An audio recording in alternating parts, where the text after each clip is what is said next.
دوستو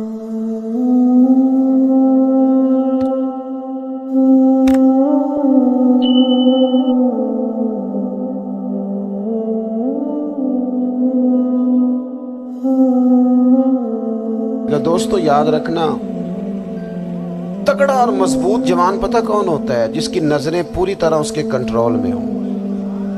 یہ علامت جوانی ہے۔ جس آدمی کا پوری طرح، دو لوگ دنیا میں کبھی کوئی کارنامہ سر انجام نہیں دے سکتے، ایک جو حرام کھاتا ہو، ایک جس کی نظر ناپاک ہو۔ محمد بن قاسم جب یہاں آئے تھے نا تو ایک دن بڑے پریشان تھے، تو ایک بزرگ کہنے لگے آپ کیوں پریشان ہیں؟ کہنے لگے راجہ دہر سے مقابلہ ہے اور ہماری فوج تو سندھ کے رستے بھی نہیں جانتی، زبان بھی نہیں جانتی، لڑیں گے کیسے؟ دو چار دن کے بعد ان بزرگوں کی دوبارہ محمد بن قاسم سے ملاقات ہوئی تو بڑے خوش تھے۔ کہا آپ کیوں خوش ہیں؟ کہنے لگے وہ میرا مقابلہ نہیں کر سکتا، میں نے تحقیق کر لی۔ کہا کیوں؟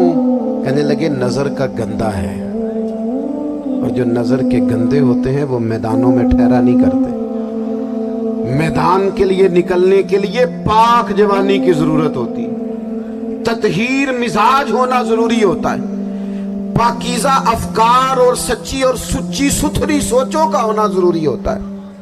اس لیے فرمایا کہ میرا مقابلہ نہیں کر سکتا۔ حضرت عبداللہ ابن حذافہ کمرے میں تھے، وزیر کی بیٹی اندر سجی سنوری پہنچ گئی۔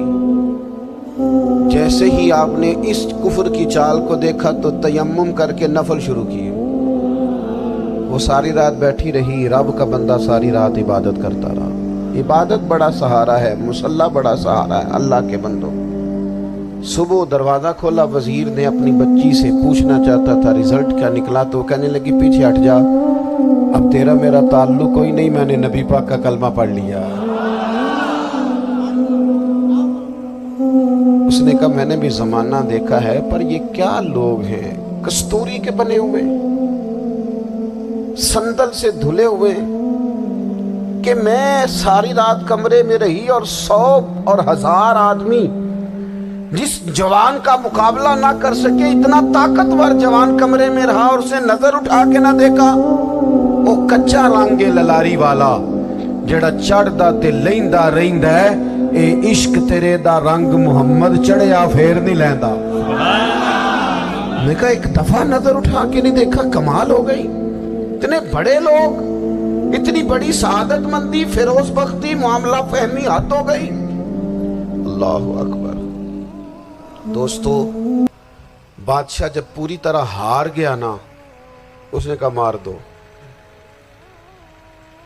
تیل گرم کیا ایک کڑاہی میں، اور جب آپ کو اس میں ڈالنے لگے تو آپ کی آنکھوں میں آنسو آ گئے۔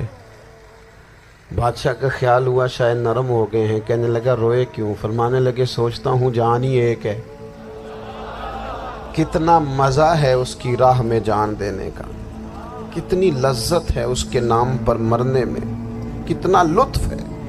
جے تو چڑھیا اتے دار بھی نہیں، تے جے تو وکیا عشق بازار بھی نہیں، تے ایڈا سستا سودا پیار بھی نہیں، تے ایڈا سستا لبدا یار بھی نہیں۔ کئی جنگل گانے پیندے نہیں، کئی دوزخ لنگنے پیندے نہیں، جے وہ اس ملوں بھی مل جاوے، ایدوں سستا ہور بپار بھی نہیں۔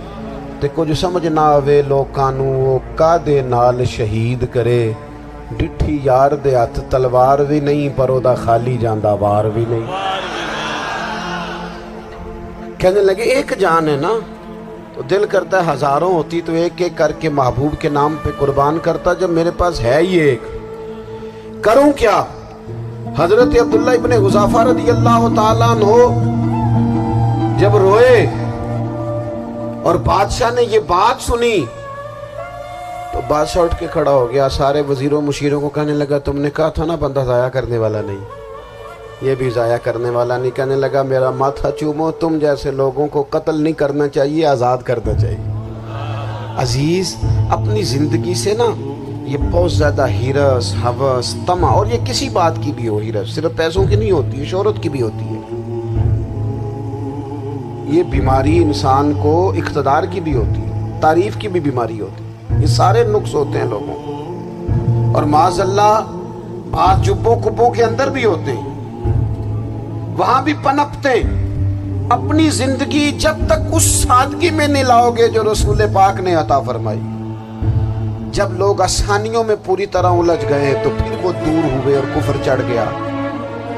دوسری بات، اللہ کے محبوب صلی اللہ تعالی علیہ وسلم کی محبت ہم سے تقاضا کرتی ہے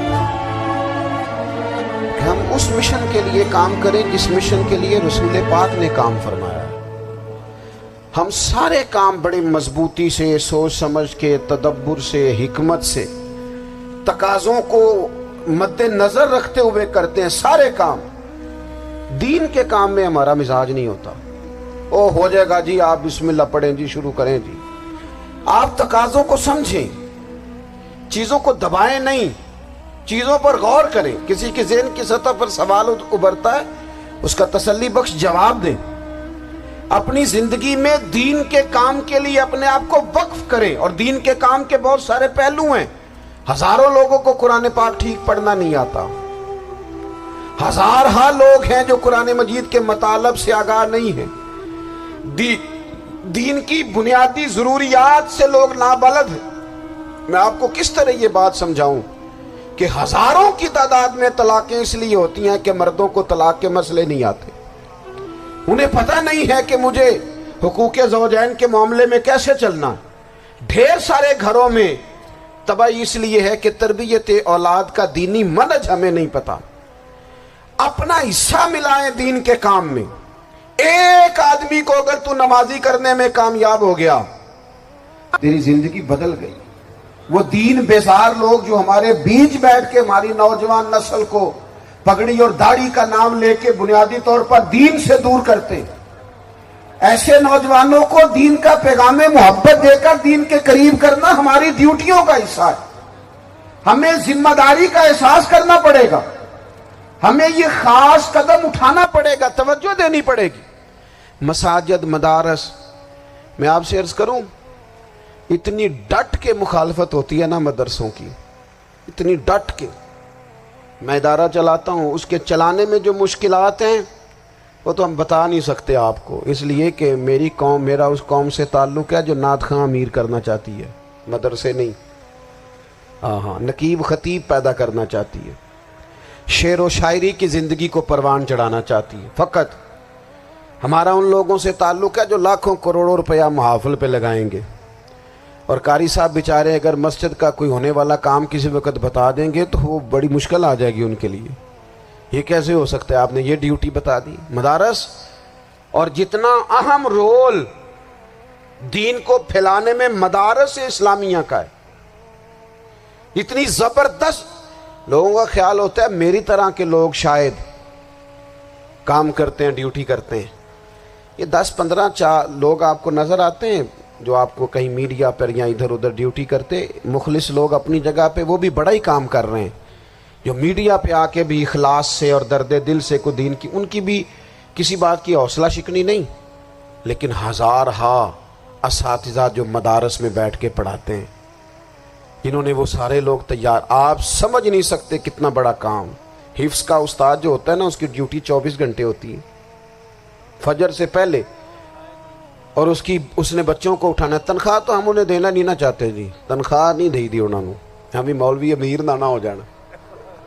مولوی نو تے سوٹ بھی 27ویں والی رات دے عید ہے تاکہ کدھر سوان کے عید والے دن پا نہ لوے، چونکہ 27ویں تو بعد تے درزی پھڑتا ہی کوئی نہیں، کیوں حضرت ایسا ہی ہے نا، اس وقت تو نہیں نہ لیتا۔ تو ہم چاہتے ہیں مولوی ہماری مرضی کے ہماری طرح کا سوٹ نہ پہن لے۔